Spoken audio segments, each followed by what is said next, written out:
another innocent victim of a suicidal maniac.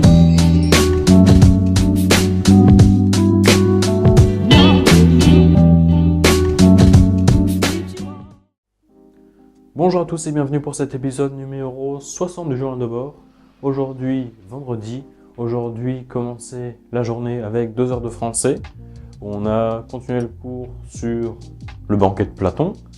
Voilà, on avance pas mal dans le cours, on a continué pas mal le volet 2, on va commencer le volet 3. Donc les volets, c'est des sortes de chapitres pour chaque livre qu'on fait.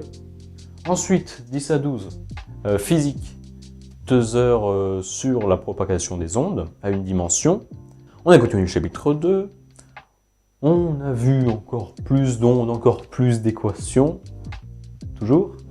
Et on a vu des petits trucs. Voilà, je ne vais pas vous dire toutes les formules qu'on a vues, mais par exemple des petits trucs que je n'avais pas pensé. J'avais même jamais observé.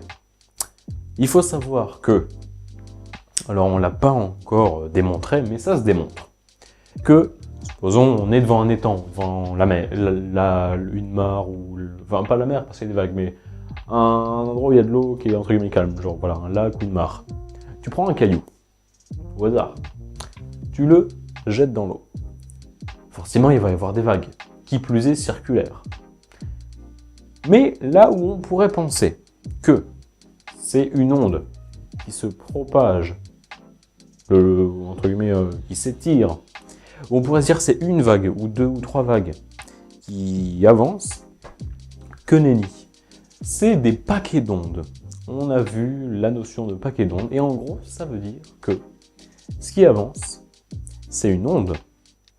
Mais en fait, quand tu regardes l'onde se déplacer précisément, bah tu remarques que c'est pas genre 3 vagues qui se suivent. Dans l'onde qui avance, il y a des vagues qui avancent. C'est-à-dire qu'en gros, l'onde, les vagues naissent au début et arrivent devant et entre guillemets meurent. Ce qui fait que, au lieu d'avoir des vagues qui avancent, t'as des vagues entre guillemets, on dirait qui marchent dessus ou un truc comme ça. Et du coup, bah j'avais jamais vu. Et du coup, ça remet, enfin, je veux pas dire que ça remet tout en question, c'est pas quelque chose qui va révolutionner la science maintenant que je le sais, ça va pas me faire totalement changer ma vie ou quoi. Mais c'est vrai que c'est plutôt intéressant. Je savais pas du tout que ça marchait comme ça, je veux dire. J'ai aussi remarqué comment se forment les tonneaux.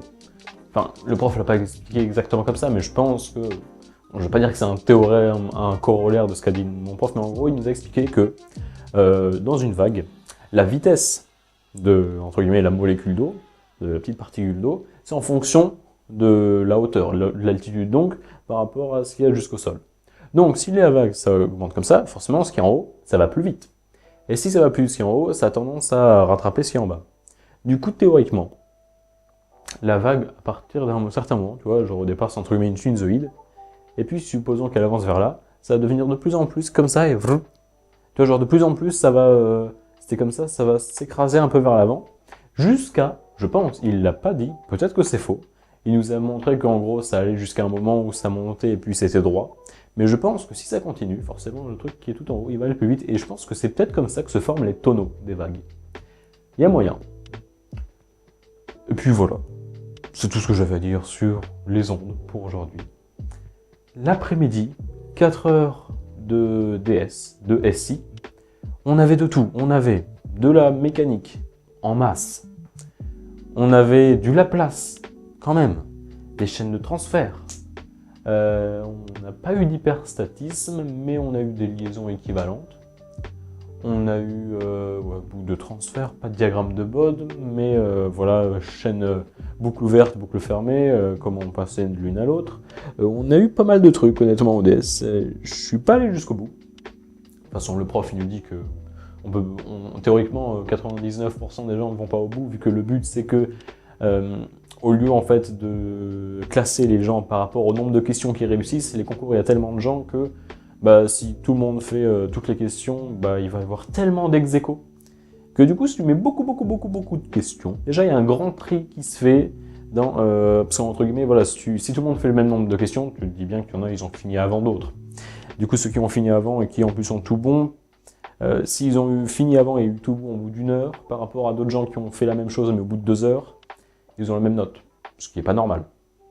Du coup, si tu en fais beaucoup, que presque personne arrive à tout faire tout bon, bah, tu augmentes encore plus l'échantillonnage entre guillemets des notes, ce qui fait que tu détailles de plus en plus le classement.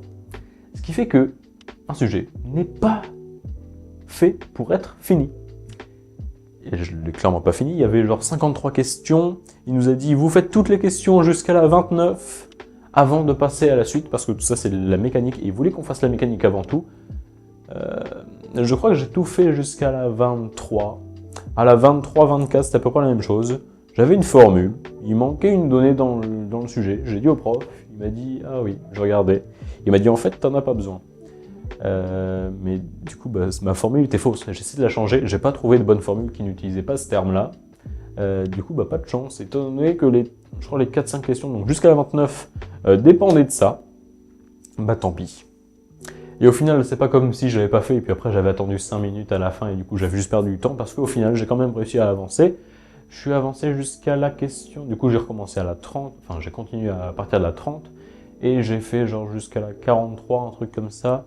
Il y a eu des trucs faux, il y a eu des trucs bons. Après vraiment genre 43, 44, un truc du style, j'étais là, j'y arrive plus, en plus il reste 2 minutes. J'ai essayé à un moment la numéro 50 sur 53, j'ai essayé vite fait un truc. Je crois que c'est correct, mais c'est pas la forme qui était attendue. Donc bon, voilà. À la fin, c'était vraiment en mode j'essaie de grappiller 0,5 par-ci par-là. On va essayer.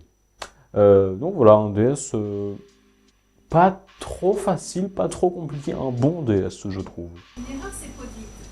Essayez à nouveau dans quelques secondes. Ok. Et voilà, et puis au final, c'était tout pour la journée. Voilà, rien de spécial. Du coup, week-end, révision de maths. Révision de physique parce que colle de physique, révision de chimie parce que, pas colle de chimie, mais DS de chimie sur les diagrammes binaires, que je n'ai pas très bien réussi en colle, que j'aurai le DS la semaine prochaine. Révision aussi d'anglais parce que colle d'anglais, et puis révision de tout en fait, et puis voilà, et puis évidemment la dissert de français. Donc voilà, sur ce, je vous dis à la prochaine, à plus.